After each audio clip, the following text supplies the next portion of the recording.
Very good afternoon to all brothers and sisters in the Dhamma. So today is Sunday, 12 February 2023. So we will be continuing our sharing from this book, the 84th lesson of the 6 Patriarchs Platform Sutra, last chapter, chapter 10, the final instruction. We are at page 29. Okay, as usual, we will compose our mind, develop the faith, Saddha, Virya. Then mindfully we shall commence the Puja chanting. Namo 本师释迦牟尼佛。Namo 本师释迦牟尼佛。Namo 本师释迦牟尼佛。Namo 观世音菩萨。Namo 观世音菩萨。Namo 观世音菩萨。Namo 阿弥陀佛。Namo 阿弥陀佛。Namo 阿弥陀佛。南无弥勒佛，南无弥勒佛，南无弥勒佛，南无普贤菩萨，南无普贤菩萨，南无普贤菩萨，南无地藏王菩萨，南无地藏王菩萨，南无地藏王菩萨，南无佛菩萨，南无佛菩萨，南无佛菩萨。อะระหังสัมมาสัมพุทโธภะคะวาพุทธังภะคะวันตังอะภิวาเทมิ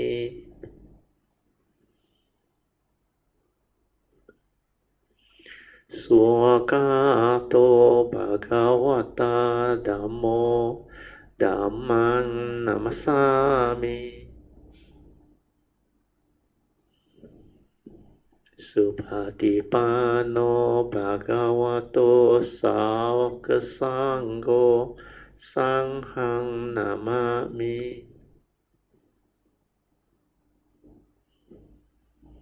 นะโมตัสสะภะคะวะโตอะระหะโตสัมมาสัมพุทธัสสะนะโมตัสสะภะคะวะโตอะระหะโตสัมมาสัมพุทธัสสะนะโมตัสสะภะคะวะโตอะระหะโตสัมมาสัมพุทธัสสะพุทธังสรณังกัจฉามิธัมมังสรณังกัจฉามิสังฆังสรณังกัจฉามิDutiyampi Buddhang Saranang Gacchami Dutiyampi Dhammang Saranang Gacchami Dutiyampi Sanghang Saranang Gacchami Tatiyampi Buddhang Saranang Gacchami Tatiyampi Dhammang Saranang Gacchami Tatiyampi Sanghang Saranang Gacchami Panati Pata Veramani Sikkhapadang Samadhiyami Adina Dana Veramani Sikkhapadang Samadhiyami Kamesu Miccācara Veramani Sikkhapadang Samadhiyami Musawada Veramani Sikkhapadang Samadhiyami Surameraya Majapamadatthana Veramani Sikkhapadang Samadhiyami Sadhu Sadhu, sadhu. Okay, let's pay respect, triple chant. Buddhang pujemi.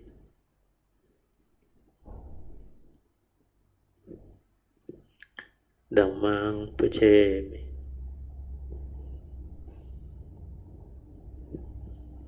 Sanghang pujemi. Invocation to the Devas. Turn to page 6 of the chanting book. In this universe, in their entirety, let the deities or Devas come here. Let them hear the good teachings of the King of Sages, which gives heaven and release, Nibbana, This is the time to listen to the teaching. This is the time to listen to the teaching. This is the time to listen to the teaching. Samanta Chakawalesu Atra Gachantu Devata Saddhammang Munirajas Sunantu Sakamokadang Dhamma Savanan Kalo Ayang Badanta Dhamma Savanan Kalo Ayang Badanta Dhamma Savanan Kalo Ayang Badanta Namo Tassa Bhagavato Arahato Sama Sambuddhassa Namo Tassa Bhagavato Arahato Sama Sambuddhassa Namo Tassa Bhagavato Arahato Sama Sambuddhassa Iti Beso Bhagava Arahang Sama Sambuddho Vijja Charana Sampanno Sugato Lokavidu Anuttaro Purisa Dhammasarti Satta Deva Manusana Buddho Bhagavati Swakato Bhagavata Dhammo Sandetiko Akaliko Ehipaseko Opanaiko Pajatang Veditato Vinohiti Subhatipanno Bhagavato Sangho Ujupatipanno Bhagavato Savaka Sangho Nyayapatipanno Bhagavato Savaka Sangho Samicipatipanno Bhagavato Savaka Sangho Yadidang Chatari Purisa Yukani Atta Purisa Pugala Esa Bhagavato Savaka Sangho Ahuneyo Pahuneyo Dakeneyo Anjali Karaneyo Anuttarang Punyang Ketang Lokasati Sadhu Sadhu Sadhu. We are at page 29. We are sharing from this book, the 84th lesson of the 6 Patriarchs Platform Sutra. So we stop at this point actually. So when you are able to do this, maintain it. So here we need to refer to the previous section, one paragraph down. Down a bit more. Okay. So I read to you the previous section. I explain how the cultivation is to be done and how you have to develop this understanding. Then after that, you have to maintain the understanding to live life. Then that is how you actually able to develop the Yoniso Manasikara or the wisdom to truly live life. Then you can actually stabilize your understanding and become different. Enlightenment, awakening will follow. I said, you have to follow what the Buddha had taught us through learning to see things as they are with wisdom. So if I can see things as they are, it means I can understand nature. Nature is true. So nature is such. If conditions are like that, things will be like that.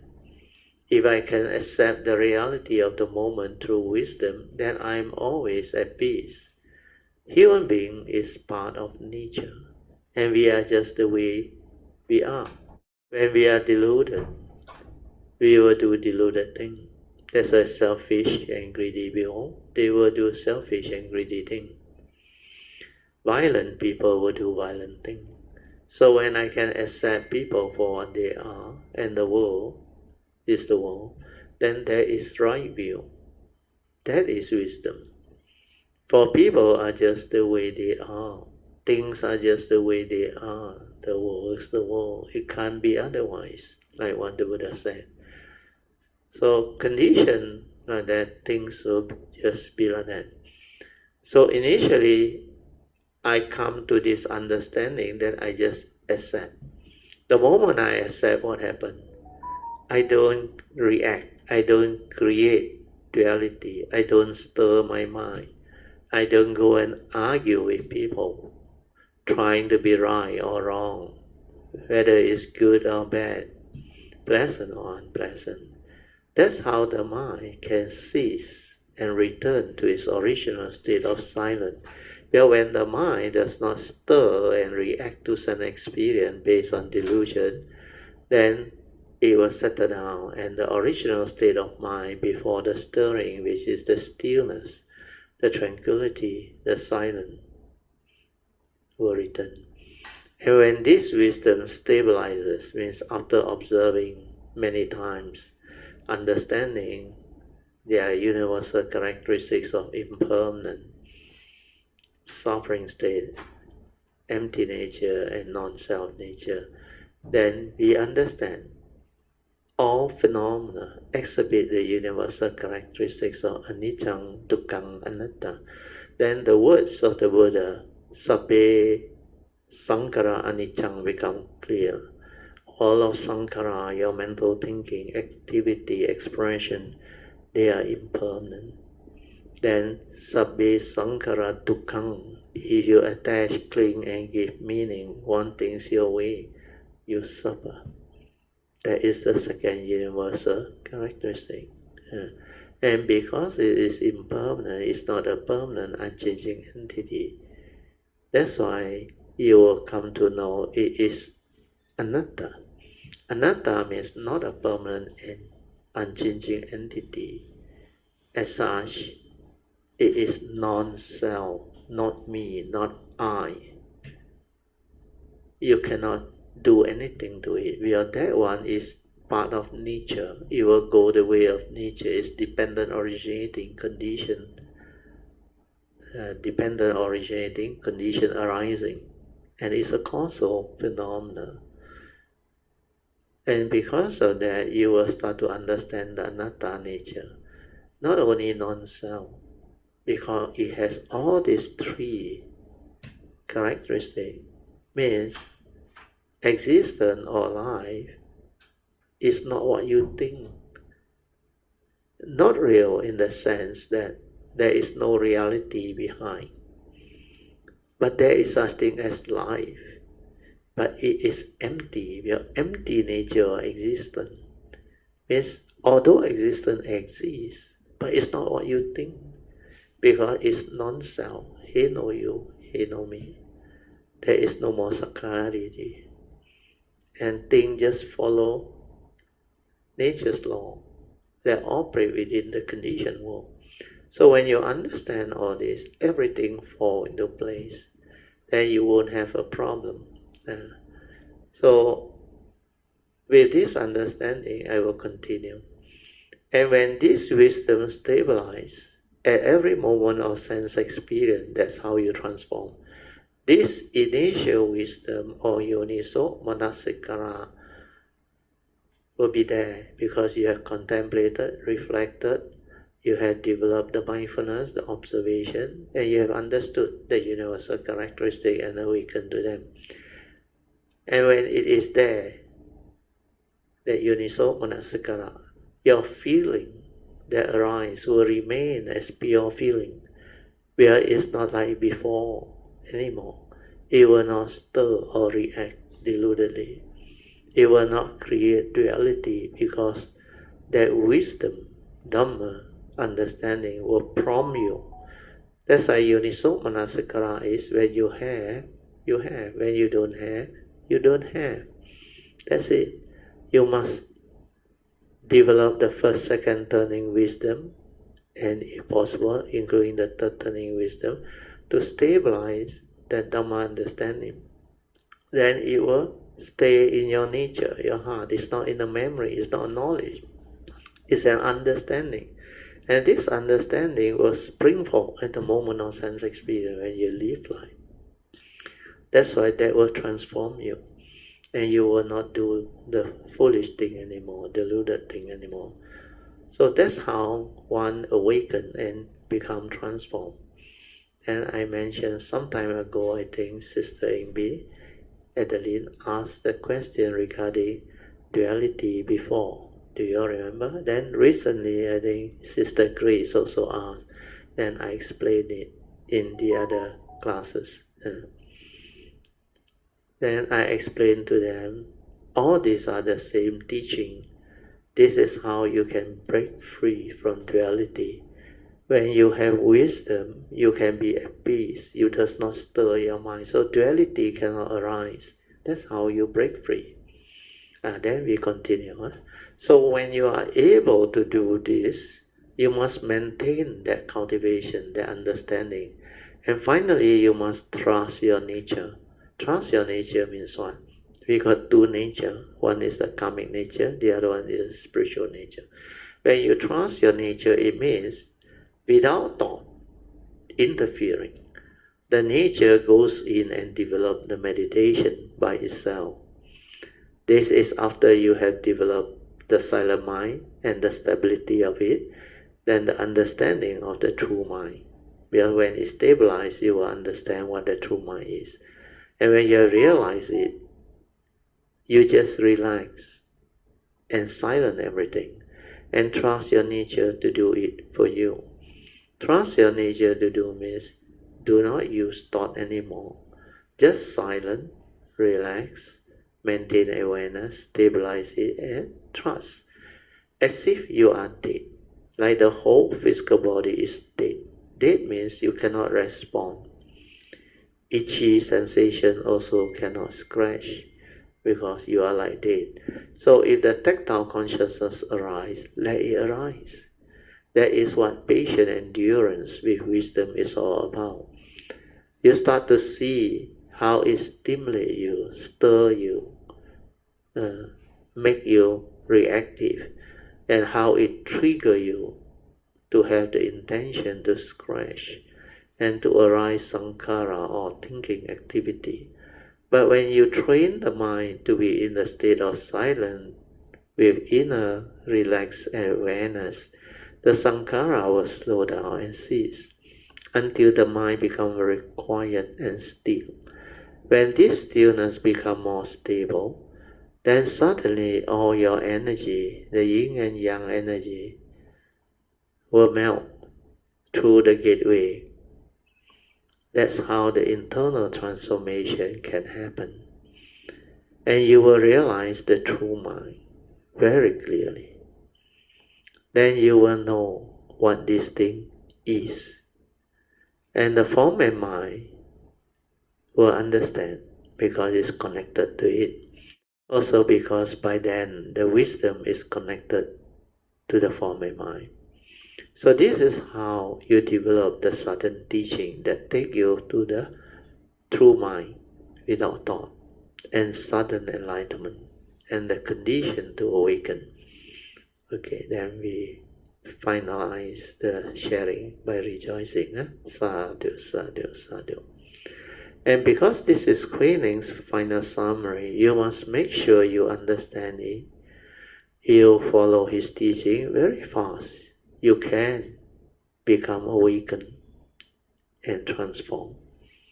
You will realize your true mind, your true nature, and that is the cause for Buddhahood. Then everything else will fall into place, will follow. Okay? Then we continue Xuanhua's poem. This one is by Xuanhua.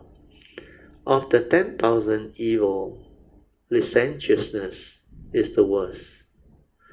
What is licentiousness? It is sexual misconduct. That is the worst. Do not do that. Do not walk down this road of death. Do not walk this road. Do not do evil. So this is Shenhua's explanation. Do not walk this road.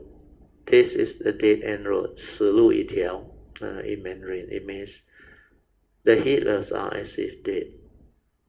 That's why that precept, sexual misconduct, you should hold. Otherwise, you can cause suffering to fellow living beings, and it will bring about great consequences. And most of this activity, if you don't have the Dhamma understanding, you will tend to develop the craving and desire to have them, and all this can lead to karmic consequences. Then Shenhua said, still, cut off sight and sound. This state is peaceful, comfortable, and happy. Still, quiet, you cut off sight and sound by not producing deviant thought at the gates of the sixth sense organ. So I explain in bracket, this is Dhammanupassana. When you are cultivating mindfulness of the six internal and six external sense bases, you do this. When they use the word cut off sight and sound, it is not that accurate because you don't cut. It sees through wisdom when you understand. That's why you have to develop the stillness of mind through an understanding. Then you will come to a point where your free mind can be still, and you will finally come to understand. Think also like that, don't think also like that. So why do you want to think? That's why with wisdom, the mundane mind, stirring of mind cannot arise. Sorry, I read again. That's why with wisdom, the mundane stirring of mind cannot arise. This means you don't have to cut anything, because that cutting is an illusion created by the thought. Even in the Theravada tradition, I think they always say, cut a feeling, then craving cannot arise. So here when they say cut off deviant sight and sound, it means cut off the wrong thought, born of seeing consciousness and hearing consciousness. This cultivation relates to the four right efforts as stated in the Noble Eightfold Path. And it's still not the penetrative wisdom at all, as yet. It is alright to have proper or right thought, but not to cut off deviant sight and sound. For example, if people are speaking improperly, cut off may means ask him not to speak, or don't listen to what he say. You must not behave like Ananda, because the Buddha reprimanded him. Someone from another school, another teacher, came and asked Ananda. He said his teacher taught him, see no evil, hear no evil, think no evil, then you are peaceful. This advice seems logical, right? So Ananda thought it was very good. But when the Buddha immediately reprimanded Ananda by telling him, when did I teach you this? The Buddha said to Ananda, what I have taught you is, you must see and yet you are not affected. You must hear and yet you are not affected. You must arise the thought and yet you are not deluded by it. This is the wisdom way. Otherwise, you are suppressing your desire through not wanting to see, not wanting to hear, and not wanting to think. You are just suppressing them, and you are not cultivating. That's why you cannot do that. So regarding this part, you must not follow what Xianhua said, God of deviant sight and sound. For example, if people are speaking improperly, don't listen. So that is via suppression. That is not the wisdom way.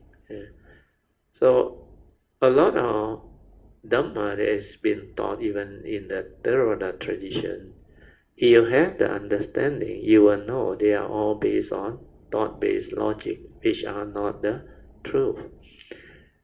And most often you hear in the Theravada tradition, where they knew within the Paticca Samuppada, the dwelling, they always have this avijja paccaya sankara, and sankara paccaya vijnanam, vijnanam paccaya namarupam, then namarupam paccaya salayatana, the sense basis. Then salayatana paccaya pasat, contact. Then pasat paccaya vedana. So upon contact, feeling arises. Then feeling, which is vedana, paccaya tanha. Feeling, conditioning, craving. He said craving is a cause of suffering. Craving is a culprit. So they want to teach you how to cut a feeling. He said, when you feel something, don't try to let it arise, the pleasant or the unpleasant feeling or the neutral feeling. Then there is no craving. You go and try. It's completely not possible, because as long as you don't have the wisdom, the yoniso manasikara, that feeling straight away stir and become negative, positive or negative. So feeling, condition, craving is a very fast movement within Paticca Samuppada, where you lack wisdom, you still have Sakaya Ditti. So it will stir and condition you into negativity. So in order to stop that stream of Paticca Samuppada, you can only do it when you have the wisdom to be at the moment of sense experience, means that contact. Upon contact, consciousness arises. Before you input the content of consciousness based on your views, opinion, conditioning, and memory, your wisdom must surface, yoniso manasikara. The Dhamma must surface at the moment of sense experience. Then when it surfaces, sabbe sankara anicca, sabbe sankara dukkha, sabbe dhamma anatta, then straight away you will not react, you will not stir. You can be at peace, because that wisdom allows you to accept the reality for what it is, like just now I explained in the previous paragraph. People are just the way they are, the world is the world. So when you have this wisdom stabilized, it will arise. Then it will stop the craving movement. And when the craving movement stops, that's how it ceases. No need to cut. Who cut? The one that don't have wisdom use the thought to cut. Wants to cut a feeling, but how can you cut a feeling when you don't have wisdom? So that is where that thought-based teaching, logical although sound logical, but impractical, cannot be done. So when you come to cultivation, you must develop stability of mindfulness, awareness, then stabilize the understanding through all the Noble Eightfold Path cultivation. First is, of course, the four right effort. The first four right effort is still thought-based. When thought arises, if it's unwholesome, you must be aware that this is a mental hindrance or an hindrance. So when it arises, the Buddha said you must apply right effort to abandon it. How do you abandon it? The Buddha taught 3 ways. Actually 5 ways. 5 ways. So the first 2 is thought-based, non-meditative. So that one maybe help lay people. He said, think of the direct opposite wholesome thought, so that the negative thought, the wrong thought, will not continue. Like when you got anger, hatred, you must think of metta, loving kindness. Then you must think of compassion, love. Then it will subside. But you cannot every time when you live life, when you're about to get angry, you walk to one corner and meditate. Develop the right thought. That is too late. That's why thought-based meditation may not be so practical in the sense. Then the Buddha said you should move on to the second way to overcome unwholesome thought. The second way is better. He said, reflect on the danger of arising that wrong thought that has the evil roots of greed, hatred, and delusion. Where it will make you evil. So, when you reflect on the consequence or the danger of arising that wrong thought, like anger, hatred, greediness, selfishness, lust, craving, desire, and delusion, it will trigger the evil roots of greed, hatred, and delusion. And this will cause your karmic downfall. So the consequence of it is you get into trouble. You entangle yourself. Then your life can never be peaceful. So because of that, you apply the right effort not to allow this wrong thought or evil thought from arising. Means you use your effort not to allow it to arise. So initially, it's still thought-based and there is suppression. You don't want to get angry. You don't want to have craving, desire, lust, possessiveness. Then you don't want to be violent. You don't want to have envy, jealousy, fear, worry. So all this is still thought-based. But the third and the fourth way is the meditative way, the Buddha said. When the wrong thought arises, like your anger, your hatred, your lust, your craving, your selfishness, your desire, your emotional negativity, your fear, your phobia, or whatever, is it? How do we abandon it? The third way is the meditative way. Say, don't do anything. Just relax, maintain awareness, and be with that negative mind state. Stay with it. Then see what happens. When you stay with it, without giving it any more thought energy that is negative and deluded, then you realize that mental state, which is negative, is condition arising based on your wrong view, your delusion. So when you develop awareness, it's a purifying force. It does not create thinking, no duality, nothing. So the awareness neutralizes it, then does not feed it anymore with energy. Like Krishnamurti said, the very flowering of that thought is the very ending of that thought. So that emotion, which can be fear, anger, lust, or whatever, you stay with it, with awareness, it will dissipate. We have no more condition for it to continue.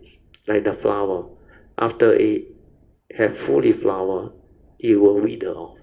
The very flowering of that thought means the ending of no more energy already, no more negative delusion to feed it already. Then it will subside. That's why you will see how your mundane mind slow down and finally cease. Your anger also same, everything. Then you realize, finally it returned to its original state of tranquility, stillness, no more movement. That is your true mind, like swimming. When you understand that your natural state is buoyancy, means your physical body is lighter than water, then why must you try to float when you are in the pool or in the stream of water, river or whatever? You just let go of the entire body and mind. Don't try to do anything. Then what happens? Of course, initially you sink down, understand? Because the buoyancy force hasn't built up. So when you sink down, the weight of the water displaced by the volume of your body will become the upthrust. So the mass of water displaced become your upthrust. This upthrust will push you up, finally. Then you realize the body naturally surface and float.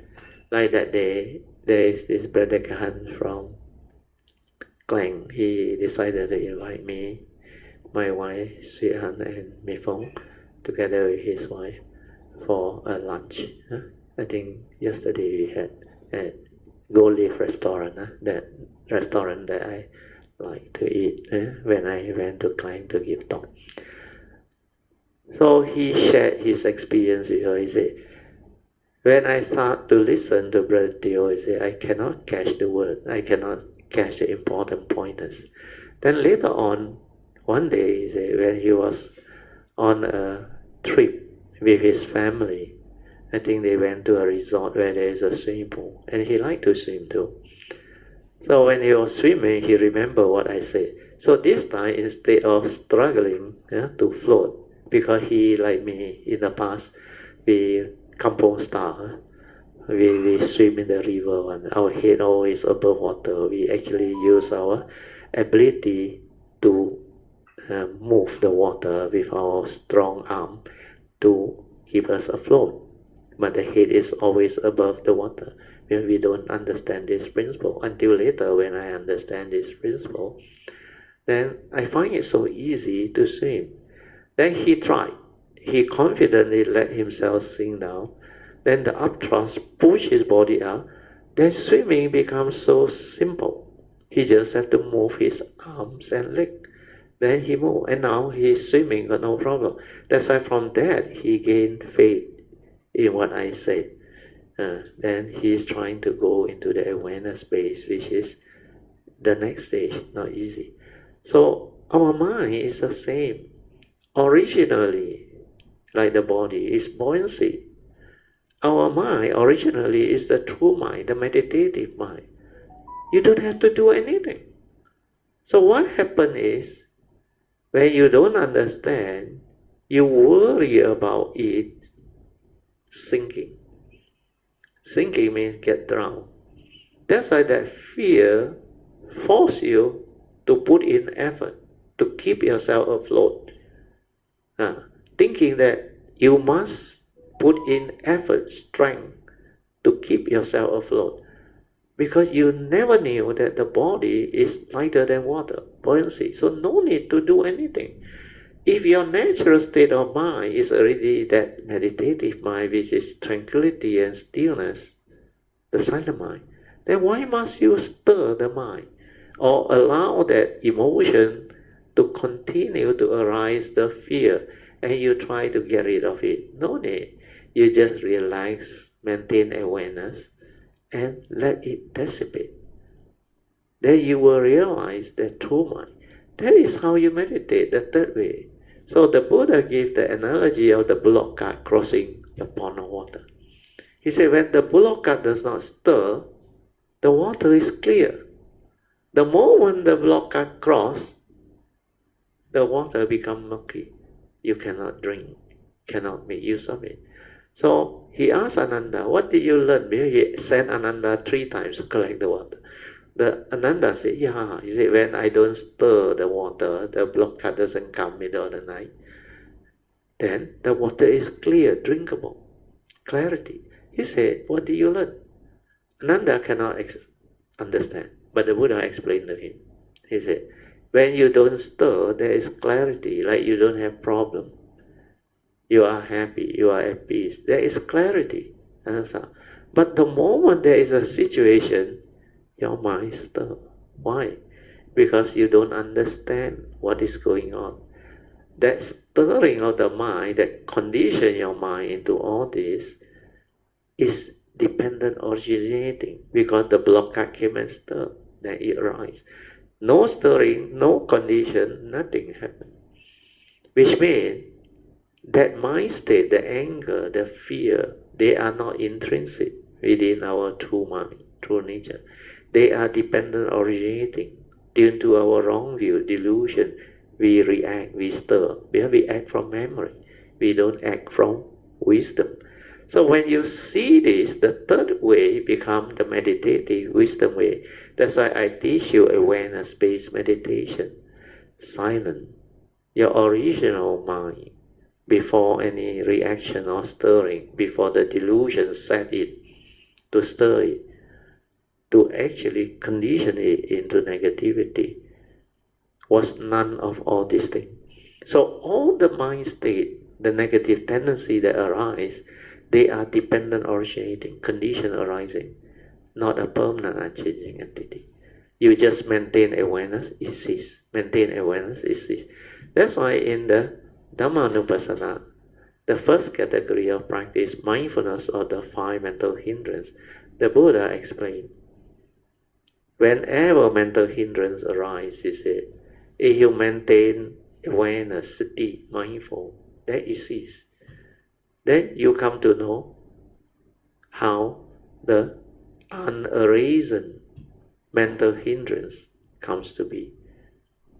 So the first one is to see how they arise through your ignorance, through your wrong view, through your sense faculty. One of the senses that is stirred, then it arises.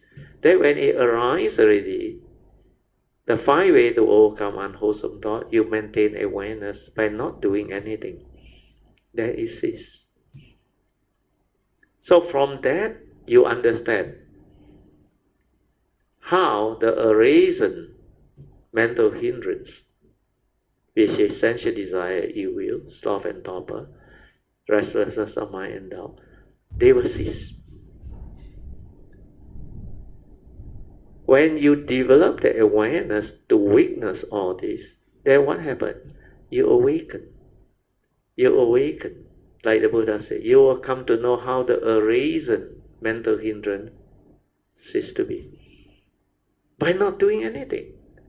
By maintaining awareness. That's why sati is very powerful.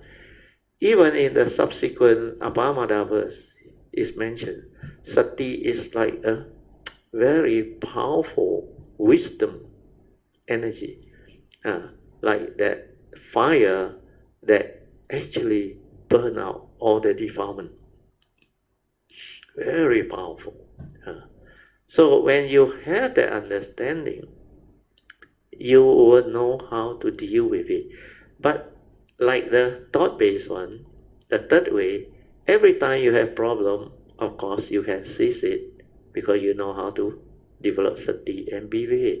But you have not developed the wisdom of its origination factor.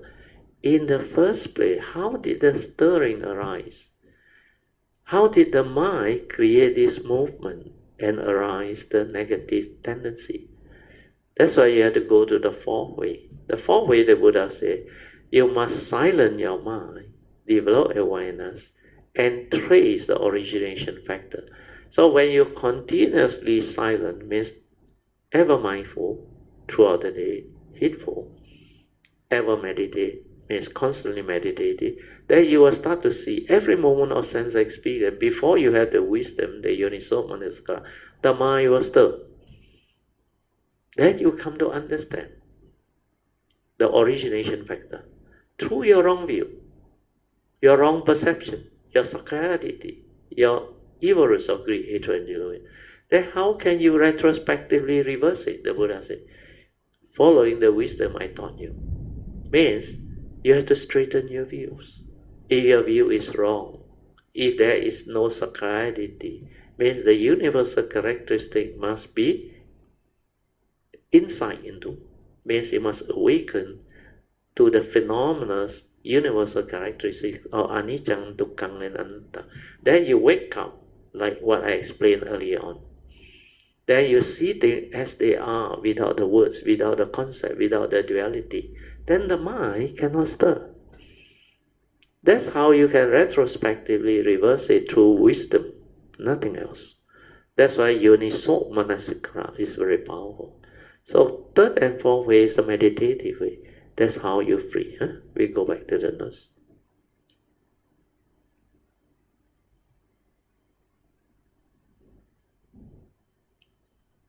So that part I have explained. So that's why I put in bracket here. This is Shenhua's explanation. Oh, sorry, before that there is another part. Vast, the mind unattached. This mind's capacity extends throughout the universe and fill up heaven and earth. So this is Shenhua's explanation. It is high, great, vast, broad, limitless, and unbound, and it is not attached anywhere. So this one is the oneness nature, without thought. That is the nature. So I put in bracket. This is Shenhua's explanation. The true understanding is the third hallmark of Master Huineng's teaching. Do you know what is the third hallmark of Master Huineng's teaching? Yes, the mind must have no dwelling. What is dwelling? Dwelling means it stays somewhere. So when you perceive something, you dwell there. In the seeing consciousness, if you are not with the direct seeing, then you will perceive, you will dwell there. So wherever you place your mind, it will dwell. So the mind that has no dwelling is not easy. The mundane mind must collapse before you can have the ability to have the mind that has no dwelling, means the oneness nature. The three hallmarks of Huineng's teaching can be realized. So the three hallmarks of Huineng's teaching are to realize. The first hallmark is no thought, wu nian. That's why no thought. Without thought, you are just aware. You are just that awareness nature. That is your true mind. That is your silent mind. Then the second hallmark of Huineng, you must develop the wisdom to penetrate all marks. That's why you will penetrate and see that there is no mark. No mark of a self cultivating, no mark of others, no mark of living beings. The last one is no mark of existence, no mark of the Dhamma, everything. Everything else within the conditioned world, they have marks. But the unconditioned, because they are anatta, empty, not a permanent and unchanging entity. That's why that no mark is the understanding that the conditioned world is not the unconditioned. So within the conditioned world, mark exists, but with the unconditioned wisdom, mark got no power over you. Means no sakkayaditi. You have no mark of a self. You know the form and mind is not you, but it is a segmented life that comes through the karmic process, a vehicle and tool for you to arise, to live life. And that one is subject to karma. So you have a duty towards that karmic nature. That's why you will know what to do. Although it's unreal, no mark of a self, but that form and mind is still connected to your karmic nature. It is subject to karma. That's why it will still serve its purpose within the conditioned world. That's why unless you have the understanding of the conditioned world Dhamma and the unconditioned world Dhamma, you cannot live life. You cannot differentiate between the two types of Dhamma, and you will be confused, thinking that the Buddha contradicts himself. You see, on one side he teach anatta, non-self, empty. The other side he say we are all born of our karma in the 5 daily contemplation, the last one. We are conditioned and supported by our karma. We are heir to our karma, and we are what we are because of our karma. So all this is contradictory and confusing when you don't understand. But when you understand, the Buddha never contradicts himself. Well, he refers to specific understanding. So this is why his teaching is very amazing. Then after that, of course, the third hallmark is to realize no dwelling. It means no center for the mind to dwell on. Means spacious awareness without a center. The moment the mind creates a center, it will dwell there. Yes, from that atta you see, then you perceive, then you dwell, then that thing become like created, exists, real. Then there is duality, there is analysis, there is reasoning, there is comparison. So all these are the movement of thought, manifestation of the mundane mind. That's why when you develop the true understanding of the true mind, it will insight into phenomena and understand perfectly the nature within, which is the unconditioned, beyond thought, beyond mind. So when you realize that nature, then these three, the hallmark of awakening, no thought leading to no mark, leading to no dwelling, will be completely understood. Okay? So move on. Yeah? No dwelling means your mind doesn't dwell anywhere. This means there is no center for the mind to dwell. That's why I use the other word. When you are able to have this spacious awareness without a center, this is the true meaning of Vasvas, meaning the oneness nature. Meaning your true mind is one with nature, implying the oneness nature.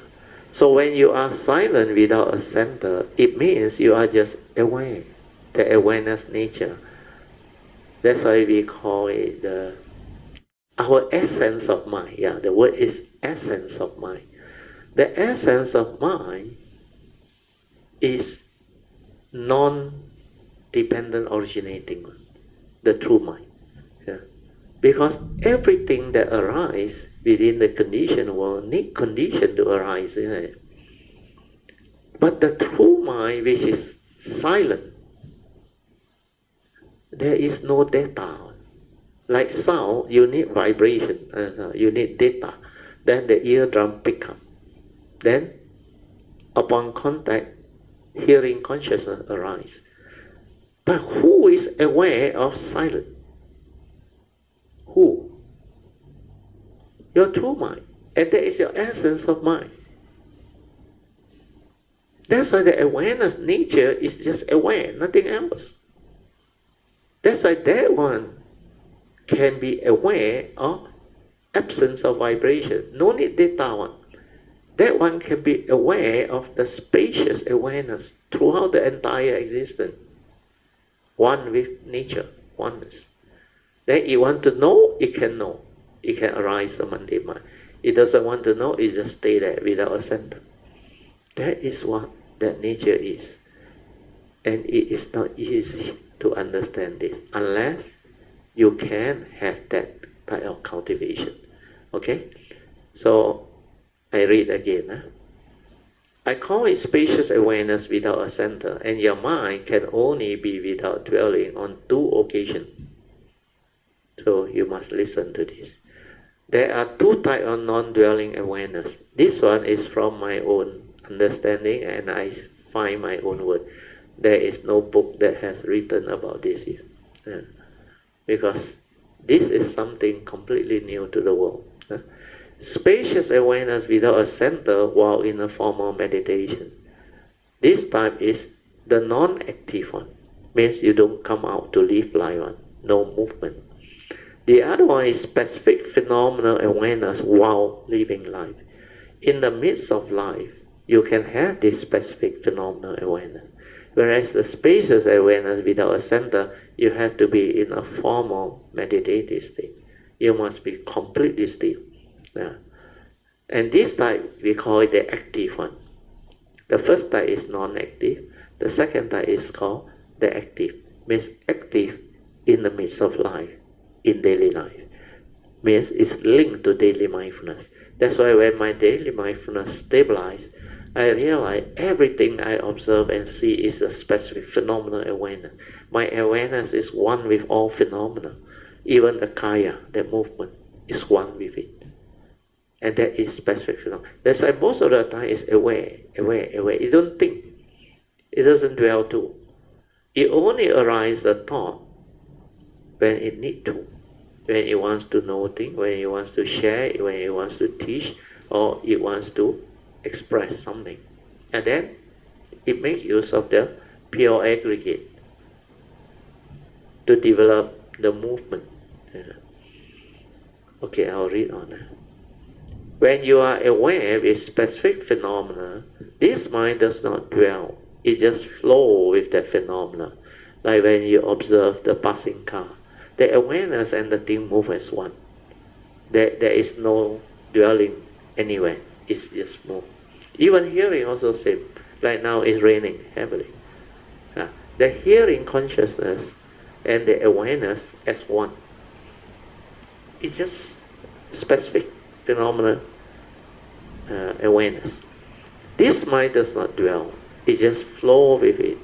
So when you observe the movement of the trees, the branches, everything, the swaying, or the cloud, the movement within nature, all these are specific phenomena awareness.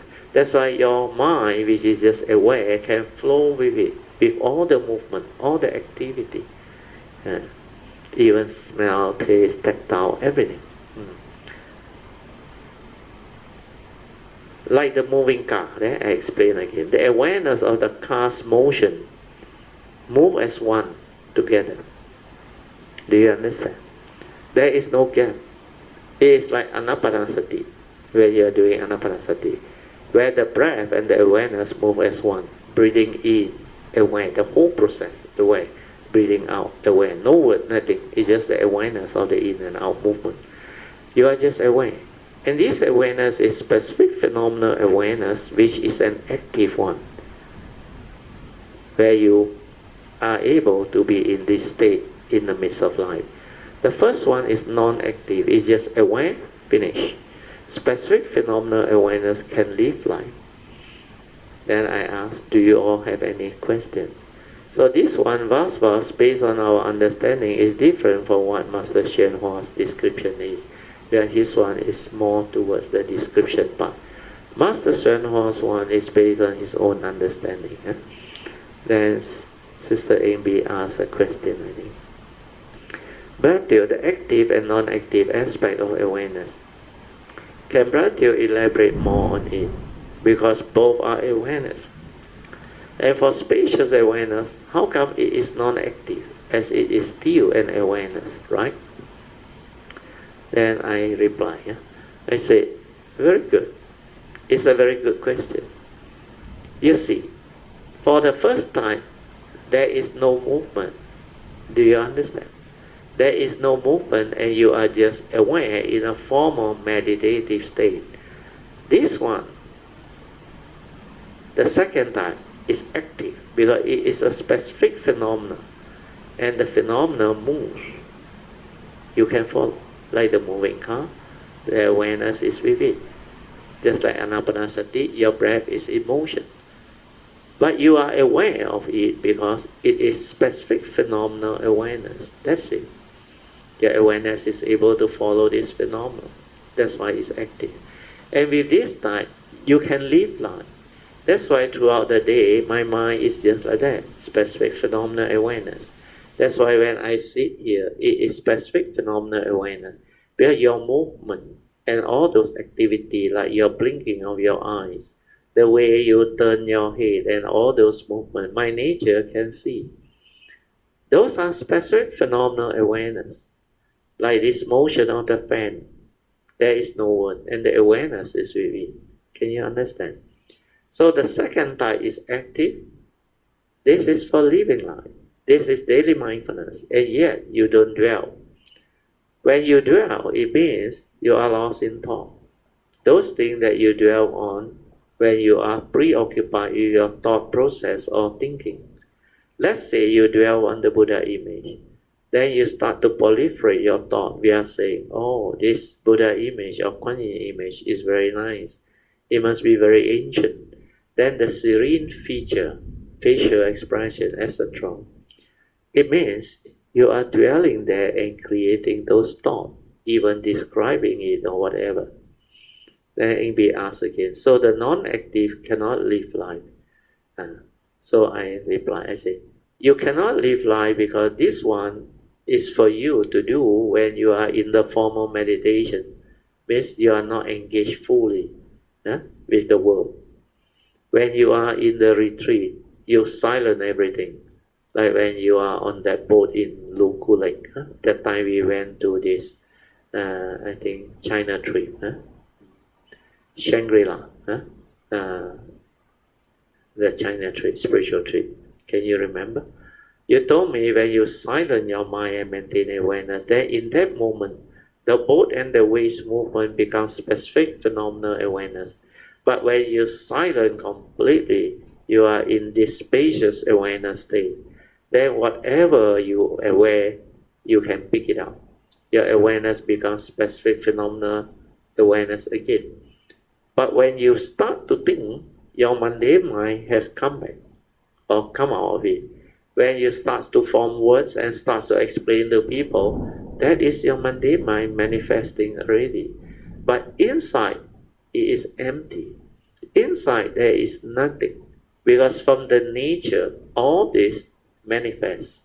So this form and mind is the vehicle and tool for my nature to come and perform the function of this segmented life of mine, which you call Brother Theo. But this is not me, it's only a vehicle and a tool for me to come. And my nature needs this vehicle and tool to come to this world and to do whatever it wants to do. So this is the vehicle and tool that I use to manifest, to share the Dhamma, and do whatever it wants to do. This one, the form and mind, need to use thought. It uses thought, but it is not deluded by it. But this one is already with the wisdom connected. This form and mind, when it is enlightened, it is no longer deluded by the phenomenal world of consciousness, because this form and mind is connected to the awakening. It will also have the wisdom connected with it. But because this wisdom is connected, you can say this form and mind or the human being is enlightened. But this one is not you. Do you understand? This form and mind is not you, because this is a condition arising, dependent, originating, and impermanent phenomenon. It leads to suffering, empty, not real. This is the complete understanding. So today the sharing is very good. For those during that time, 2018, I think almost 4 years plus, coming to 5 years. Today repeated again. It's very beautiful. This one is the vehicle and tool for this segmented life of my nature to come. So I use it. I will make use of it to share, to teach, to fulfill its vows, to continue with my cultivation and perfection, etc. You have to understand the conditioned world and the laws within the conditioned world. This form of mind is subject to that law, because this is not the unconditioned. The realization of the true mind is the unconditioned. That's why within that one, there is none of this. The teaching, human beings, life, etc., everything are not there. But that is the unconditioned. The moment this form of mind realizes parinibbana, the wisdom that is connected to it will also cease to be or disappear together with this form of mind. Can you remember why I accepted the Buddha image that Brother Lim of Sumeru Klang offered to me? Because my nature understands that all this wisdom energy that I have shared, that is the energy, the vibration from my nature, they are lost when there is nothing to retain them. When I teach and share, it was there. It then stayed for a while. Only those who can draw will draw some of it, and those not drawn will be gone or lost. That's why I accepted the image, the rupang, because the image or rupang's crystal can retain those wisdom energies vibration. That's the reason why all the images in my house also have a lot of wisdom energy received from my nature.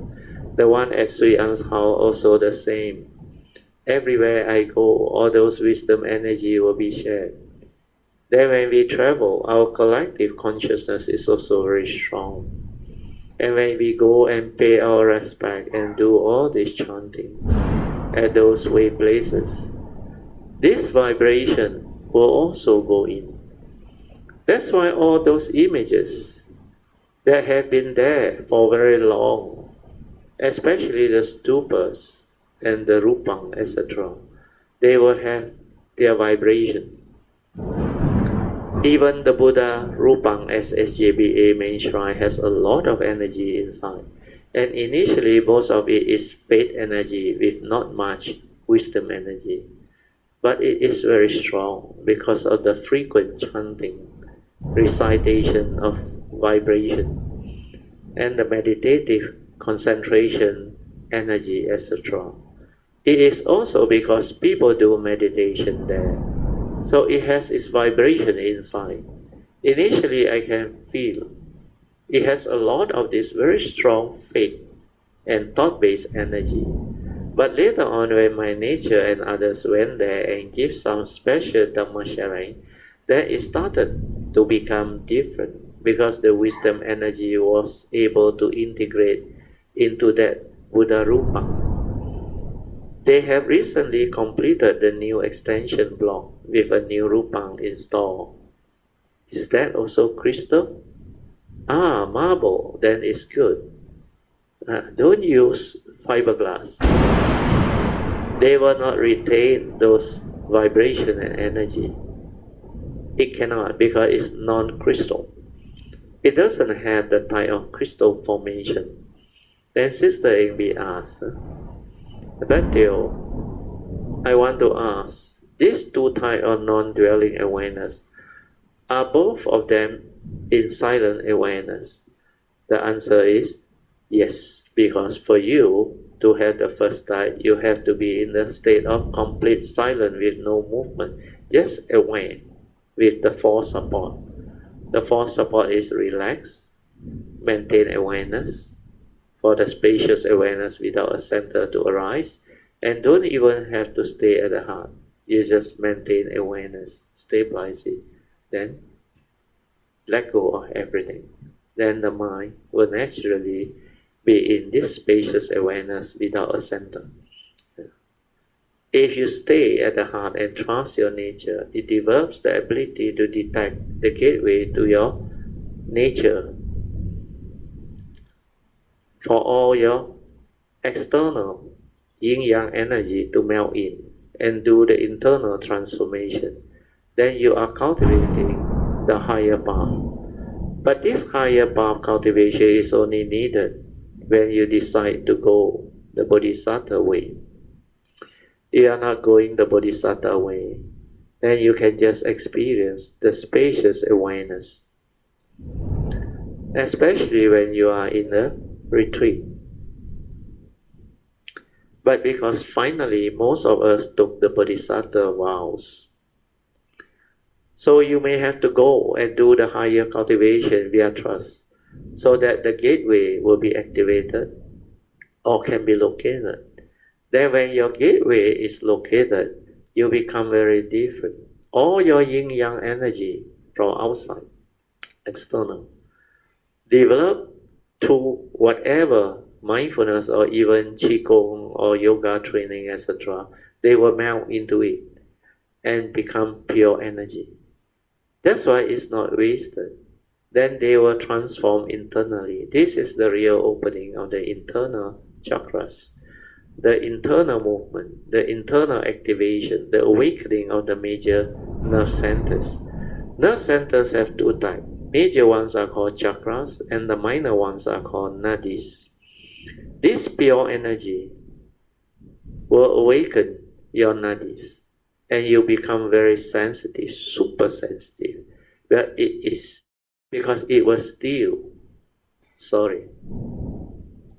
Oh, okay. Because it was still your consciousness, not still, not jury, STILL, not STEAL. It was still. Make it very still, your consciousness, and make it very fine. And when this happens, your vibration becomes very fine because of the pure energy.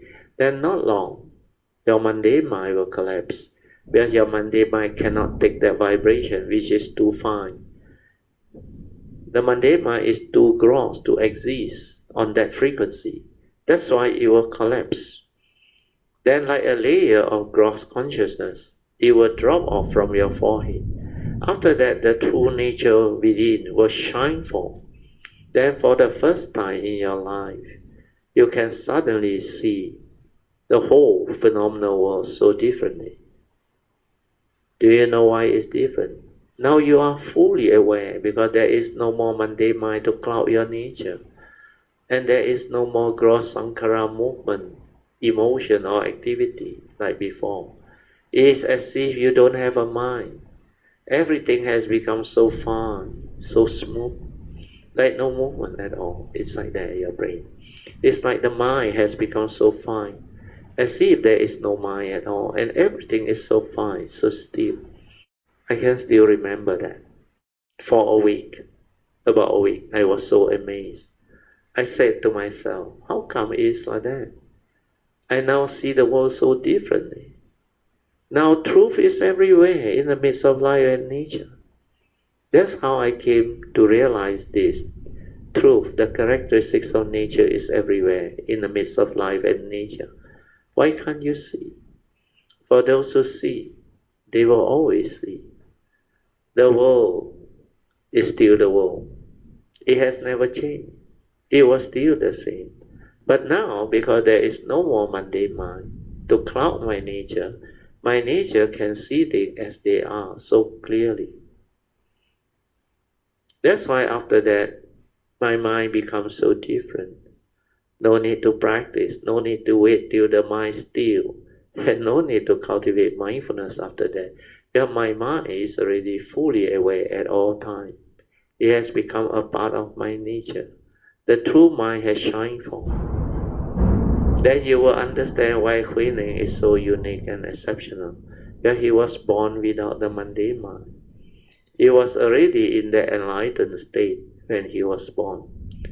Ours, we still need to locate the gateway to our nature to cause our mundane mind to collapse later on. That's why I say his nature is fantastic. He can have that type of vows and ability to connect the moment he was born. Naturally, you only connect to your karma, your karmic nature. Normally, you only connect to your karma, your karmic nature. But he straight away connect to his spiritual nature. That's why he only need truth to awaken it. To awaken too. The moment he heard truth, he awakened, because his mind was already without dwelling. That's why when he heard the Diamond Sutta, the mind must have no dwelling. He understood straight away. Yeah, his mind never dwells. His mind is always either in spacious awareness or specific phenomenal awareness. His mind cannot do anything else because he doesn't have a mundane mind. That's why he doesn't understand how mundane people live. He has to learn that later. I think he must have gone through the similar process as when my nature came out to share in the year 2004. At that time, I thought most people are like me. That is, what people need is the Dhamma. I thought after sharing the Dhamma, you all surely can understand and progress. But I realized it was not the case. Even the basic essential Dhamma, living beings also cannot understand. So when you share the Dhamma with them, it is of not much use because they cannot follow you. They cannot understand what you are trying to tell them. And all these truths are not easy for living beings or human beings, unless they have their past cultivation to support them. Then they will have the affinity and condition, just like some of you this life, to have the chance to listen to all this teaching and sharing. When I started in the year 2004, in the first few years, I teach this way straight away. If I had taught this way straight away, everybody would have run away. But nobody understand what I was trying to share and teach. That's why I had to come back to teach the basic essential Dhamma first. I teach the three turnings, the Four Noble Truths, and I keep on repeating the essential Dhamma, especially in Brother Suyan's house, Thursday classes. In those classes, what did I teach? Yes, the 5 mental hindrances, the 5 spiritual faculty, and later on, I extend it a bit to include the 3 evil roots, the 7 factors of enlightenment, the 4 foundations of mindfulness, etc. Initially, it was not easy, and I did not teach Huining's teaching there. Now, you understand why. Huh? Do you realize that? Only until recently I started teaching the higher teaching at the Tuesday class and the Sunday class because they were conditioned and they wanted those teachings, Mahayana Sutras. Thursday class is all meditation and Dhamma Sharing, so it's more suitable for beginners and those who want to learn the essential Dhamma. Then develop the cultivation accordingly. And it turned out to be beautiful where Tuesday, Thursday, and Sunday classes are all different. Last time I used to give weekend Dhamma Sharing and Friday night Dhamma Talk in Klang Tiratana Center. During that time, when I started the Dhamma, it was different again. Especially at the Klang Old Tiratana Center, somehow the Kuan Yin statue there is very beautiful and unique. And every time I go and deliver a Dhamma talk there, a lot of very important essential Dhamma and understanding will unfold. That's why we transcribed a lot of the Dhamma book based on those talks. In fact, all the talks there were beautiful, were very beautiful. Then Sister Amy asked again, Matthew, when you are silent, aware of the breathing, whether in or out, or when you are silent, aware of the heartbeat, are we actually at the active specific phenomena awareness? So I answered Sister Amy, I have to explain a little bit more. When you are doing anapanasati, don't try to link it to any type of awareness as yet. You just train your anapanasati. Because anapanasati is the first training to develop mindfulness. Mindfulness of the breath, the in and out breath, as an object of meditation.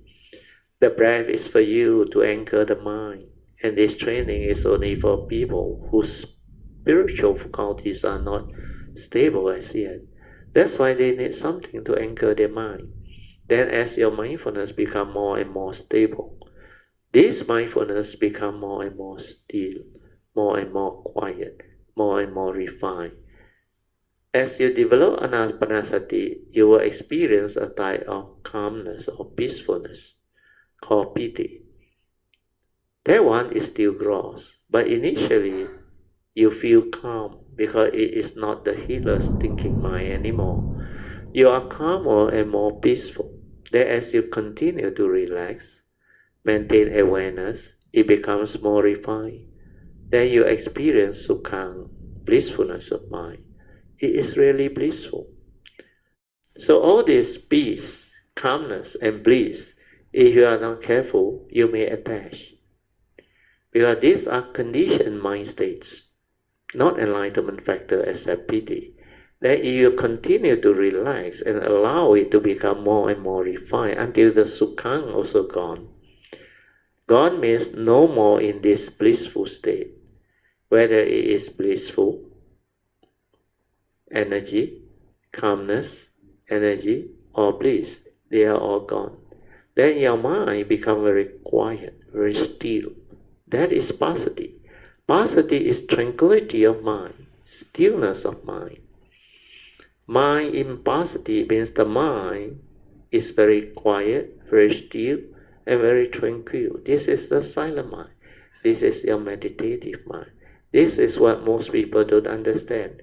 When you hit this stage, don't go and do sitting and touching, as what you all have been taught previously by others.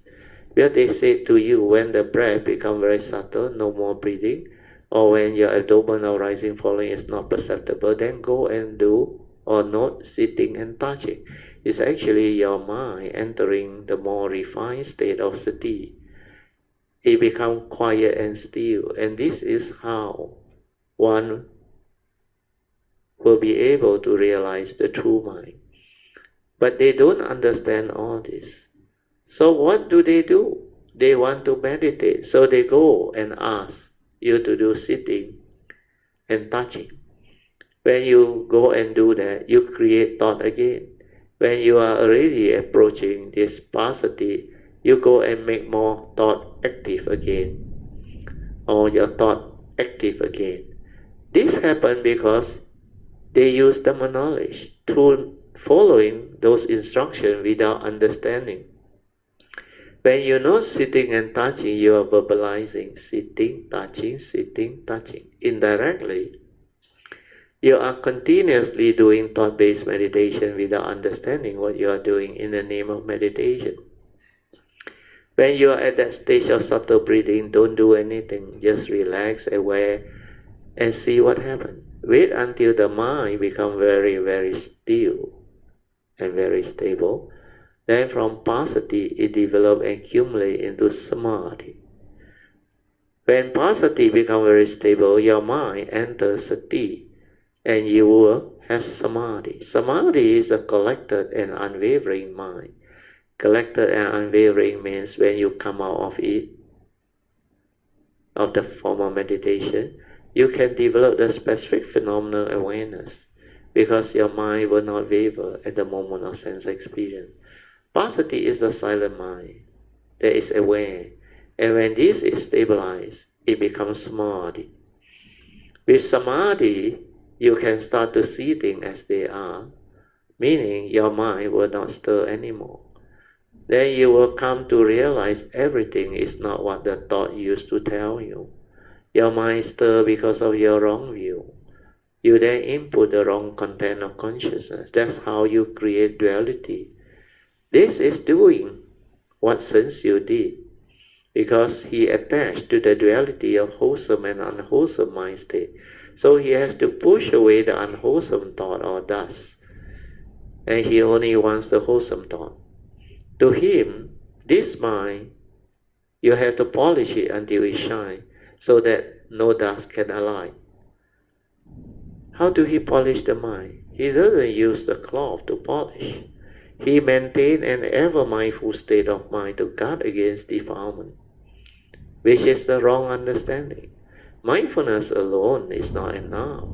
One needs initial wisdom, yoniso manasikara, to deal with defilement. Only mindful observation without clinging or rejecting can bring about understanding or wisdom via the direct seeing. So when you understand, it's a free mind. A free mind is just aware with understanding. It doesn't need anything else.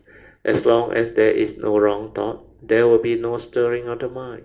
And when your spiritual faculties are there, the 5 spiritual faculties, especially Panya, is just aware by itself.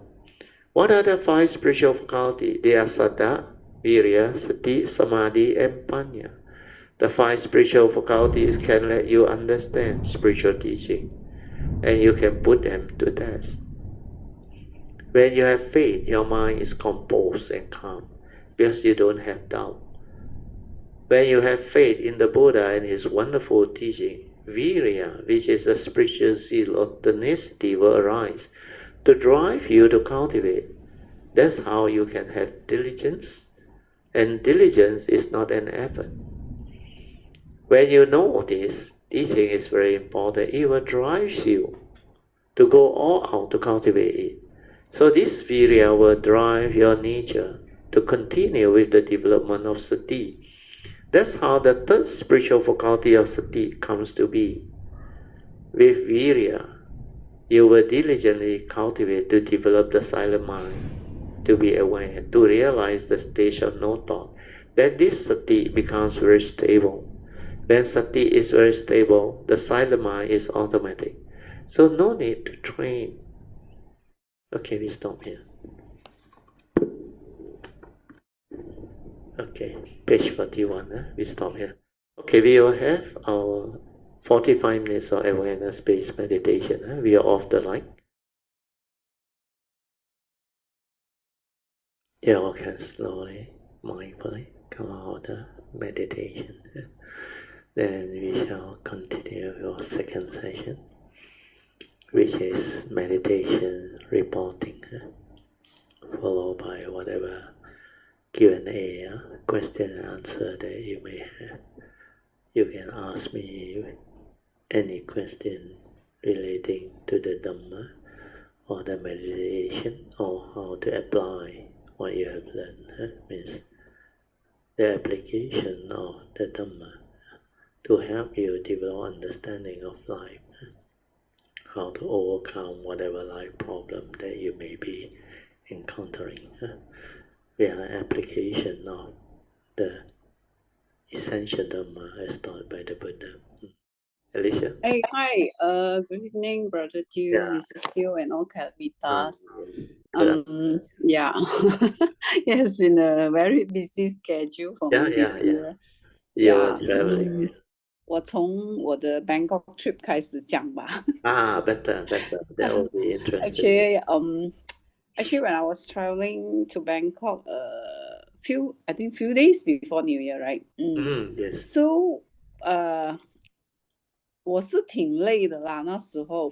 So when 我 board 那个aircraft 的时候，然后我一坐下去不久，我就已经like into deep meditation and then kind of like sleep off lor. Yeah, no problem. So then after that, this passenger next to me, so she say, "Excuse me, can I go to the toilet?" Because I was sitting at the aisle. So okay. So I heard that and then I came out. But then I just look at her, but then my physical, like the senses, like not intact and then cannot come back, you know. Correct, it's like correct. Not functioning. Not functioning. I was like, how to say? 就是把在那边停住，那边不能动哦，不能动。For a while, then after that, I was like, okay. Then 过了一阵子，我才可以 like fully function as a human 这样子。对 Back to normal. Yeah. Then I never give it a thought, you know, because my the trip is quite busy to Bangkok. It's like 2 days meeting. So then when I came back, I try to recall what happened. So 我回想起当下，如果你是 conscious， 但是你的那些 senses 不能 function 的话，也是好像不是一个，就是它的 condition must be, you know, like 对，它是 awareness already went in deep. Then it take a while for it to come back to normal consciousness. So that phase will happen. But don't worry, after a period, that phase will come to pass. Then you become normal again. So don't worry. So this phase that you are going through, when you start to develop this stability of awareness-based meditation, then straight away within few minutes or sometimes within a minute, you can go into the meditative state. Then you can go into the deep state within 10 to 15 minutes. Then when it's so deep, the awareness, you rest in your body, then you silent completely. Your senses like a little bit cut off like that, like not completely functioning outside, where it is like fully within. So when it's fully within, you need stronger, what they call external stimulant, to actually let it return to normal state of mind, normal consciousness. So don't worry, just let it be. Then after you respond, then it take you a while to actually do all the movement to come out and let him go out to go to the washroom. Then did the lady that sat next to you said anything to you or not? No, she was very good, very kind, you know, just that's very patiently good. wait there. Yeah. because I was like I looking at her, but then 我好像弹动不得，这样对就是 对， cannot move at all. So 你 I 你的 think 肉 she 体 maybe 还 not get back to normal yeah, consciousness but maybe she can feel, I was like, I haven't wake up or something like that. So she was 来 patiently with her. I said, I'm so 很 sorry. 累这 But 样like deep yeah, sleep but actually 不 yeah, 是累 is went into the deep awareness yeah, state yeah, but they yeah. cannot understand but I think they are willing to because like you would say she's very kind they are willing to wait for you to respond Yeah. I mean, actually, Raju, when I gone through this and then I came back and reflected on it, my understanding is this is part of the way. Yeah, part of the way. 对 Yeah, 对 so 我就没有 any doubt about it. So 对 that's it. just let But it be yeah, just let it be. But then over this period of busy schedule came back and then with Chinese New Year. So 对 when the Chinese New Year approached, I just do like a very simple, just order something and then to send off to my sister-in-law for the Chinese New Year gift, But when the Chinese New Year time, 我的心好像我看到他们 full of joy，但是我 deep inside 好像没有什么表情这样，我知道Again, this phase will come to pass because the wisdom and the understanding is already there. Then initially, like the worldly thing, like not much meaning. Really. People can get excited, but the understanding inside make you different. It's okay. You will go through this phase. It will come to pass. Then later on, when you blend into the conditioned worlds, living again means through your understanding you become normal again. They call it the third stage of seeing. 看山又是山 and then you become normal again. Then you can adopt back to society, you can adopt back to life and a lot of other things. So now what you have as understanding is your duty. Then you know the busy schedule is because you had to help Freddie in sorting out all those meetings which are useful for your business and all those things. So this is the phase where you can also actually develop understanding. Because when you go through transformation, just like when I went through transformation in 1989, when I was 35 years old, at that time I was so much younger than you. But I was at the peak of my career, pinnacle of my career. I reached the highest position I can go to in my working environment. Then, like what people say, that place is not easy to handle. It's like a madhouse. It's a very big organization. I have almost 1,000 staff under me, and the whole area of coverage was very, very wide. We have one main campus, which is about 600-700 acres, and we have branch campus and all things, also quite big piece of land. Then I was in charge of the whole development, maintenance, and even upkeep. So we have to manage everything. And there are a lot of they call activity that we have to repeatedly do throughout the year, especially the maintenance part. Maintenance cover a very wide scope. But then no problem. I was going through the transformation too. Then I was able to handle. Then later on, I decided to come out into the private sector, to come into more intense environment to test myself. So you can actually make use of it because you are still working, which is good, and you still have the what they call advantage of age and the healthy body that can still take you around and do all this work. And when you go through them, like when I went into the private sector, I think it was 35. Then I went into the private sector. I actually worked for another 7 years, I think 7 years, 6 to 7 years, I remember. But before that, while I was with that organization in the university, I was there for 7 to 8 years, I think. 7 to 8 years.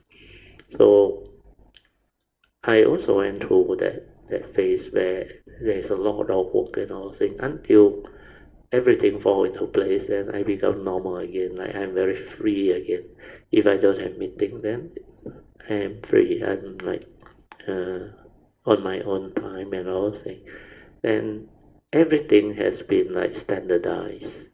I was able to like transform the work schedule and workload into simplified, they call procedures.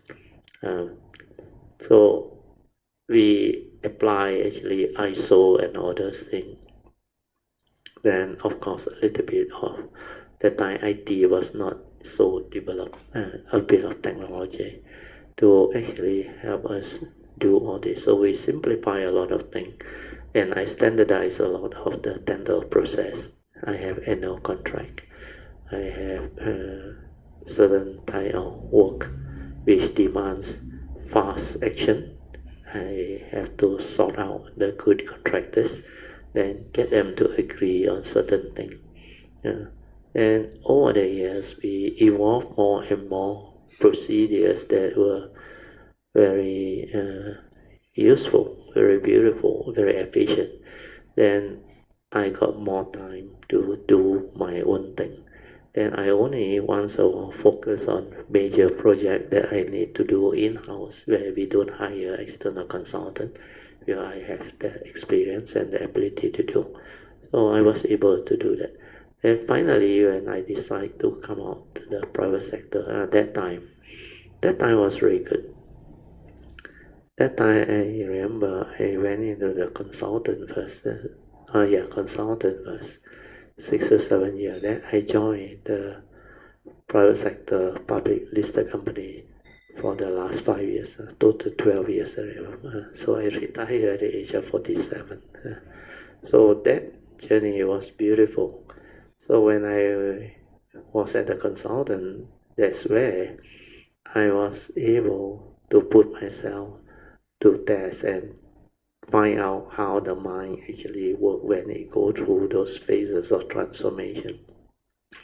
Then I realized the mind within 9 months after I was with the consultant collapsed, the Monday mind. Then I become very different. Then everything become very different. Then I can handle a lot of things. I can manage a lot of things. Then my nature returned to normal again. That's why I can rest assure you, tell you, don't have to worry about all this. Like you correctly anticipated, it's part of the way. Where I also shared it, whatever happened, always remember, this is part of the way. It's for you to see, for you to experience. And different people approach cultivation differently. But the basic essential will never debate. You will go through all those phases. That's why as Kayamita progress and go through all those phases, my nature know because all this I have done them long ago, since 1989 until the year 2001 when I retire. Those are the years that I went through when I experienced them. Then now, after I retire until now, I came out to share. Of course, 2001, that time, I didn't officially came out to share. Off and on, people see me, I share. But officially, 2004, when Yun Chan contacted me, invited me to come out. So that time I came out. So 2004 until now is almost 19 years already. 19 years. So this 19 years of sharing is beautiful because by itself, that sharing also take another dimension, because that sharing let my nature understand that how should I phrase it? That phase of extensive understanding of cultivation of different people with karmic background and karmic condition, how they come, how they receive, and how some, because of karmic obstruction, cannot receive. So I saw all this because without this phase of sharing, I cannot see all this. Then a lot of all this from my past cultivation, I already have the understanding, but I will continue to evolve. That's why the Bodhisattva way is very different. It involves a very extensive exposure to cultivation. And this phase is the best, where it's a sasana. And I will meet up with a lot of cultivator who has the past, but they need guidance to link them so that they can connect back to their past cultivation and transform very fast. So now I start to see more and more of this. So all this can give rise to what we call extensive experience of what cultivation is. And these are the phases and movement of the cultivation that normal sainthood way don't do. These are only done by people who took the Bodhisattva vow, then develop the force support and continue to transform. So that's why this phase is very beautiful, and for you to have this ability to move. So develop the understanding and the faith and keep on telling yourself, as long as you are sincere, as long as the faith is there, as long as you diligently continue to strive on with heedfulness to perfect yourself and to be a blessing to all, then everything that arises is definitely part of the way. Because when you have sati and sampajana, it will keep you in check. So the fourth type of clear comprehension will prevent you from making mistake. So like the first clear comprehension, sincerity of purpose, that one is very powerful because you are being sincere.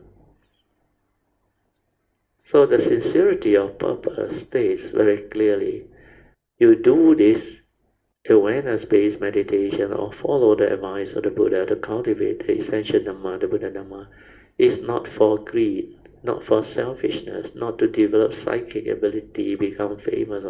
No, it's to develop wisdom, understanding. Initially, of course, like the sainthood way, is to free yourself, like what you have gone through, the suffering, the 16 years of depression and all things. That's why for you, the moment I spoke the first and second Noble Truth, you understand. You can pick up very fast and you become very interested.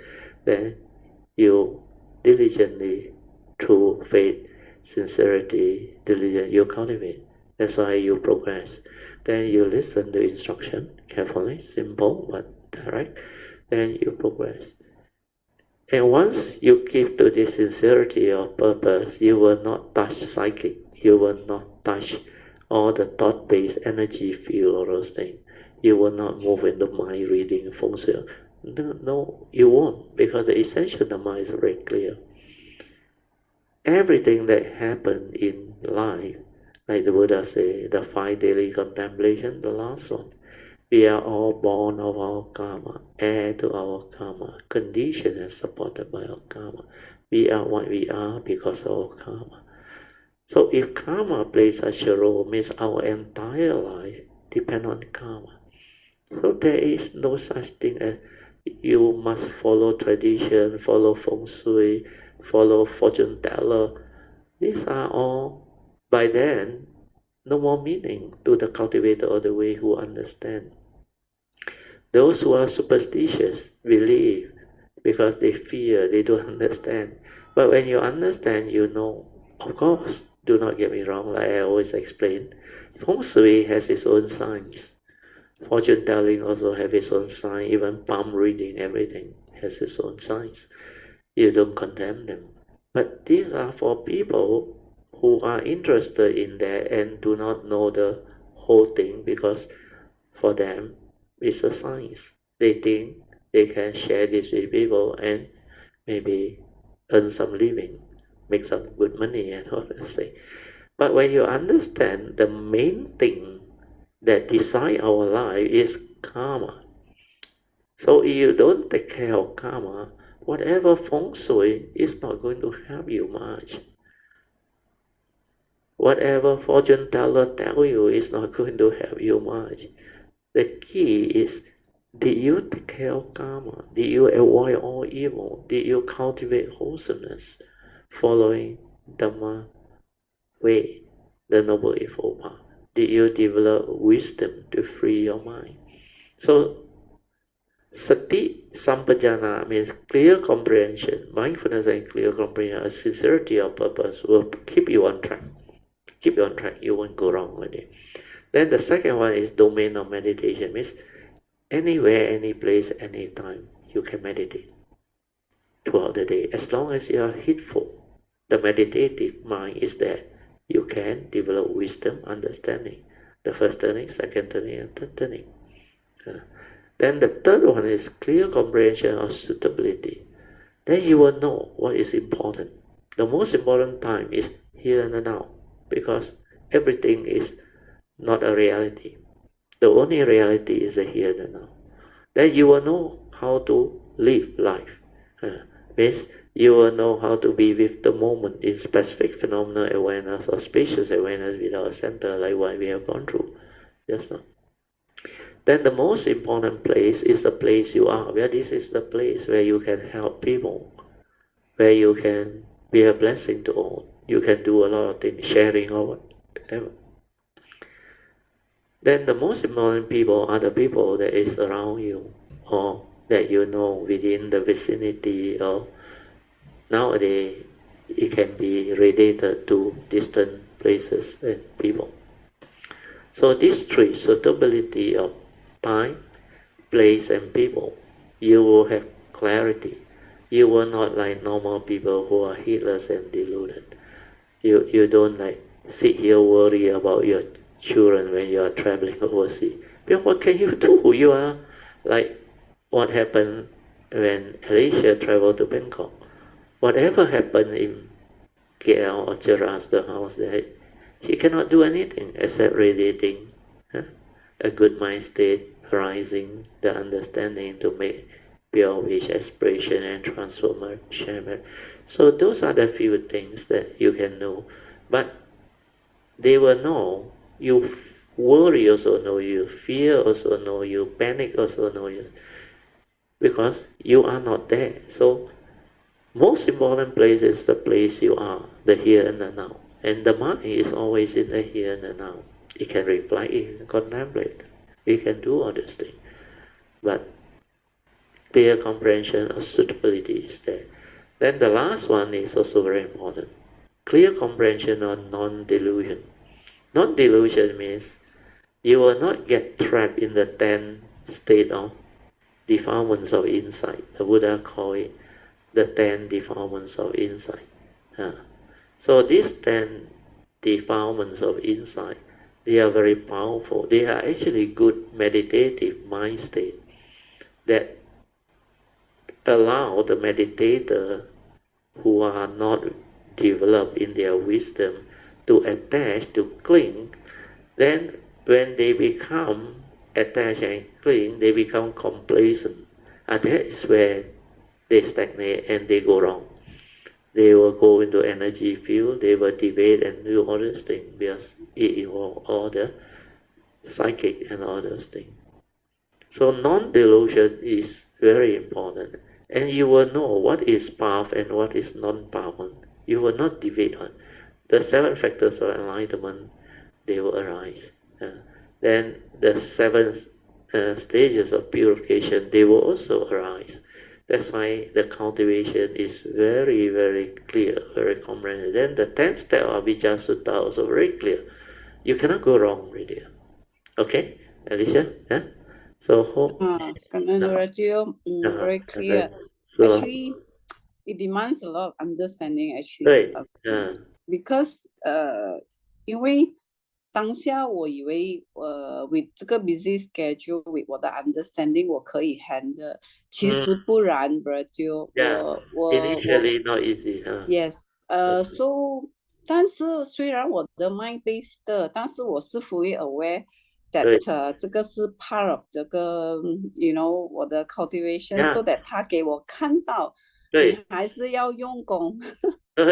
And also we will come to realize we have to go through this phase. So when we are going through this phase, it's like the reality of life existence. When the body is sick, don't allow the mind also to be sick. So those that you need to endure, you need to endure. Those that you need to be at peace with, you need to at peace with. Those that you need to avoid, you have to avoid, like the heedless and all those things. You got no choice. Because this is Dhamma. And Dhamma is based on understanding the nature's law that governs life and existence, causes and conditions behind. That's why Paticca Samuppada, the law of dependent origination, is very important, very powerful. It clearly explains to us how living beings function. Of course, initially we realize through our inner awareness and external awareness how we function as a human being, how our senses together with our consciousness upon contact trigger off the respective sense door consciousness. So the mundane mind, the sense basis, contact trigger off the respective consciousness. Then how the content of consciousness goes in. Without the Dhamma wisdom, Yoniso Manasikara, that can never shine forth or spontaneously arise to prompt you. Then living beings become heedless. They go to memory. They go to their brain. Their memory that has all the accumulation of views, opinion, conditioning, belief system, fear, worry, anxiety, insecurity, phobia, and all this rubbish inside there. That's how they act. That's how they get themselves more entangled, and they stir their mind, they react. They become very, very heedless, and they entangle themselves to that extent. They suffer, they become miserable, afflicted. Some even develop insomnia, cannot sleep, then depressive mind state, depression, then become violent, a lot of hatred, envy, jealousy. Then when they cannot understand how their life becomes so bad, when karma hit, they become more and more unhappy. Then they blame, they create more negative thought process, thinking that actually trigger more severe karmic repercussion. And this will prolong the karmic suffering. Because delusion is a very, very dangerous mind state. And delusion comes from ignorant avijja.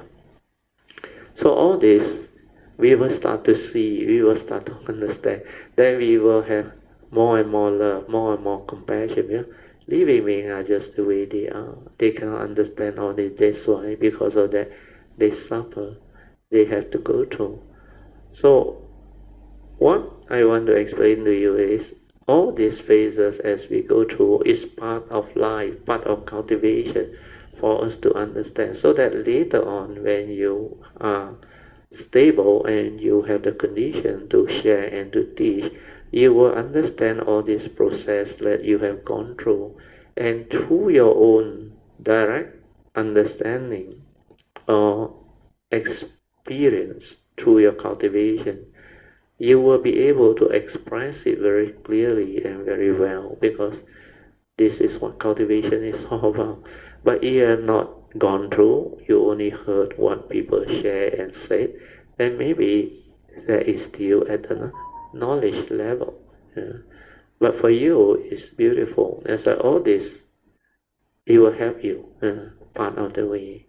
Yeah, 感恩 Brother is yeah，这2个星期他真的是给我看到很清楚的，so called 那个 delusion， so condition 我们 into 很多每个人就是你周边的人，你看到很多人就是因为好像 mechanically react to，哇，no like，哎呀，我就觉得，哎呀，我也在 reflect 回我自己，为什么我也是会被他们来牵进去 ，you know？对，因为这是一个也 called 习惯啊 habitual tendency 对，的习惯呢 make them mechanical， they just automatic like mechanically they just react， 那个习惯的 brother deal。So so 我就开始reflect 回去我所经历的，为什么我会 condition myself into this condition？对。 So after that 那天我听 brother deal Tuesday 的 sharing 之后，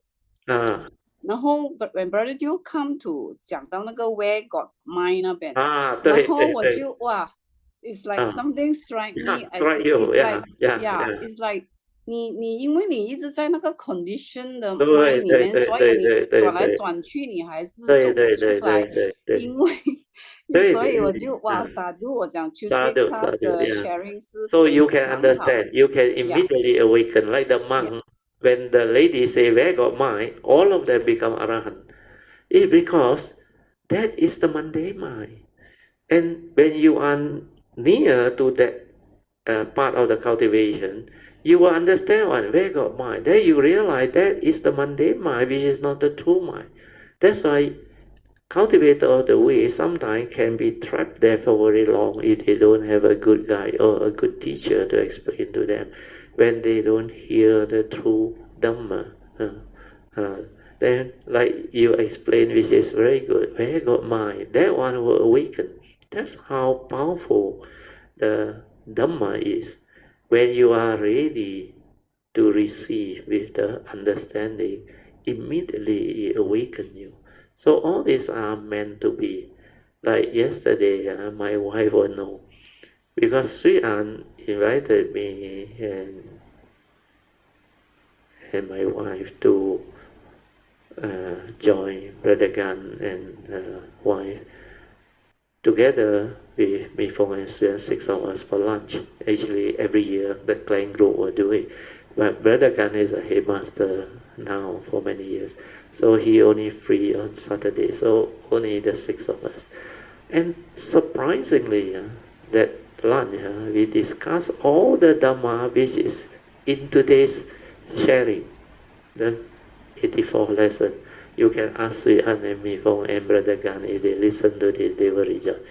I was explaining this whole thing. And today, when I share, I was so surprised. Everything is inside here. How the mundane mind collapse and all those things. And the cultivation process. Everything is described inside here today. Was there. Means meant to be. And Brother Guy was able to share just now. I shared the swimming one. You remember?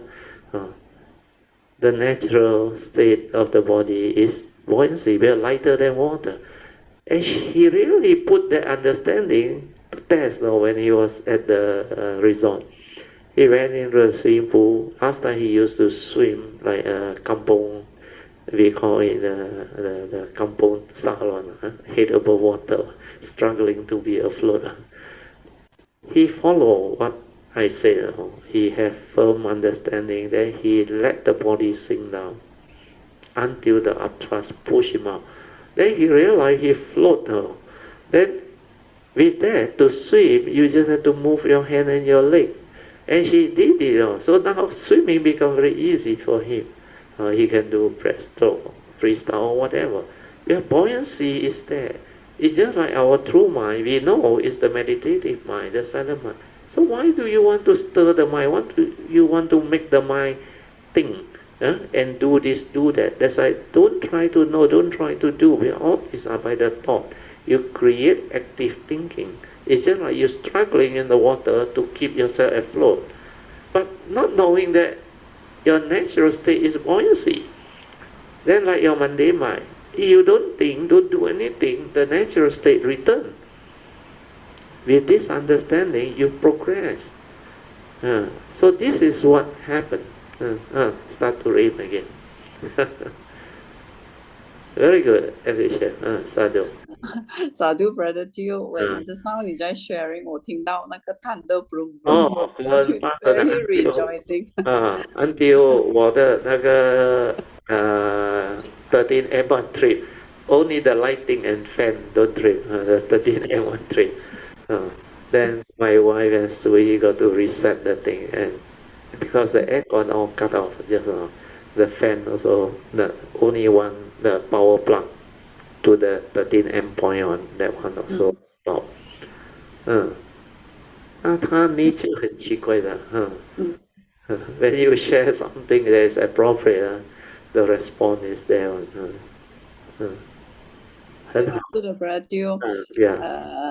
Actually, 自从那天 Tuesday 我听了你的那个 Tuesday 的 sharing，对，我 suddenly 好像就是 you know like 现在我把那个就是我好像 like 又 everything 静下来 and then 我好像又抽离那个所谓的那个 phenomenon 了这样子 you know like back to the normal like you know actually 就是哇 it's like a training for me to see all this actually 所以我很感恩对我很感恩所以 Brother Teo I was thinking wow what happened now 我的好像 Noble Eightfold Path 好像 collapse 了的我连讲话都好像有一点点stage by stage, different things will arise for you to see, to understand. And sometimes it comes as a test. The test one is more difficult to pass. But if you are on the right path, you have the faith as part of the way, you will still clear, and you will clear beautifully. The test sometimes it can come, and it can be quite challenging, the test. But no worry, because as cultivator of the way, we will understand and we will realize what is to be realized. Then we will be able to pass all these tests.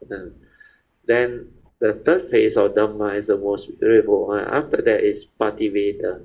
You get to reap the fruit of your hard work. Then everything becomes very clear to you.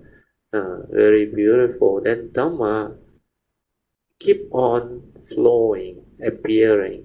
Then you live that life, the third phase of Dhamma cultivation. Means you realize Pativeda. Means you have gone beyond Pariyati, which is learning of the teaching. Then like now, cultivation, Patipati, you have gone into it quite well, quite deeply. So once you stabilize it, perfect it more, then you get to live the life of an Arya, Pativeda, reap the fruit of your hard work. Then that phase is the most beautiful phase of our life as a cultivator. During that phase, you get to witness and experience all of the pristine beauties and wonders of life. Then life becomes like different again, very beautiful, meaningful, amazingly rewarding. Then the Bodhisattva way become like no more an issue. It's no longer how long it takes. It's about how wonderful it is because of the understanding. So all this will manifest. 很好 Sadhu. 感恩 Brother Teo. Yeah. Actually, the last, I think Tuesday, there's one Tuesday, I think the last Tuesday 我去你的那边 meditation 的时候 when 我 recite 到